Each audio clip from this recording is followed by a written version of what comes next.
की जयंती है, आपने किस तरह से याद कर रहे हैं? अटल बिहारी वाजपेयी जी की 101वीं जयंती है।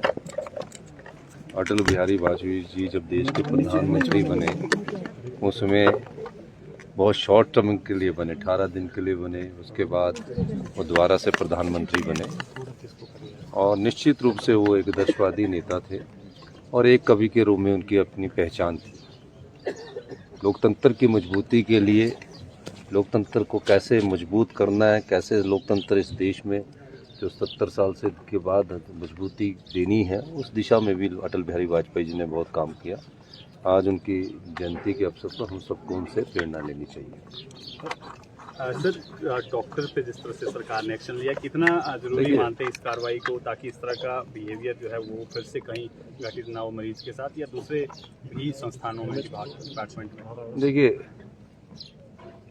जिन भी परिस्थितियों में वो वारदात हुई है और जिस भी परिस्थिति में डॉक्टर साहब ने मरीज जो था उस पर जिस प्रकार की वारदात की गई है, मेरा ये मानना है कि इस प्रकार की वारदात नहीं होनी चाहिए।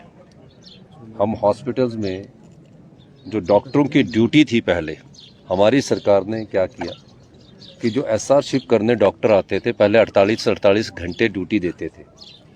मैंने कहा कि डॉक्टरों को स्ट्रेस कम होना चाहिए और 12 घंटे की ड्यूटी हमने एसआर शिफ्ट में करवाई और एसआर शिफ्ट का जो हम पहले स्टाइफंड देते थे, जो 65,000 से बढ़ाकर 1,30,000 किया, 1 लाख किया।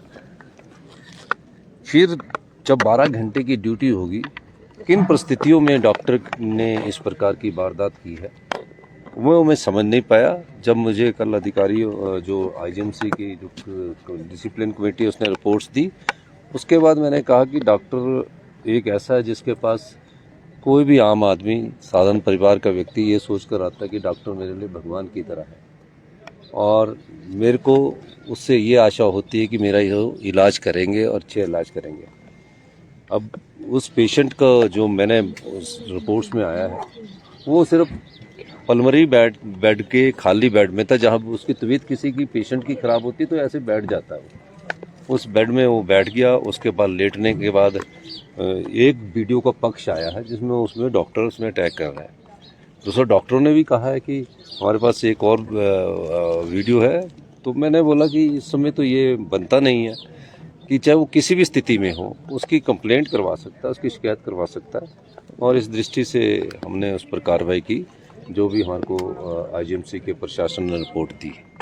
दूसरा, आईजीएमसी में कैसे डॉक्टरों की सुरक्षा को भी प्रदान करना है और मैं उसका भी अभी मैंने अधिकारियों को कहा कि इसका अध्ययन करिए कि पेशेंट के साथ कितने आदमी आईजीएमसी जाएंगे और डॉक्टरों को भी सुरक्षा मिलनी चाहिए। डॉक्टर भी कोई ऐसा ना हो कि उसके बाद वहाँ कुछ वारदात हुई है तो उस सारे मामले में हम बातचीत कर रहे हैं और निश्चित रूप से डॉक्टर ने जो किया वो गलत था। सर, डॉक्टरों की एसोसिएशन ने एक प्रदेशव्यापी आंदोलन की भी बात कही है। अगर एक तरफा कार्रवाई की जाए, जिक्र कर रहे थे एक तरफा कार्रवाई हुई तो प्रदेशव्यापी आंदोलन करेंगे, इस धमकी को किस तरह से? देखिए, सरकार में सब बातचीत संवाद के द्वारा होती है। वो लोकतंत्र में अगर इस प्रकार की धमकी की बात नहीं है, वो उन्होंने कहा होगा, वो जो भी कहेंगे बात सुनी जाएगी और सरकार ने इस पर कार्रवाई की है, ये फैसला है। धन्यवाद।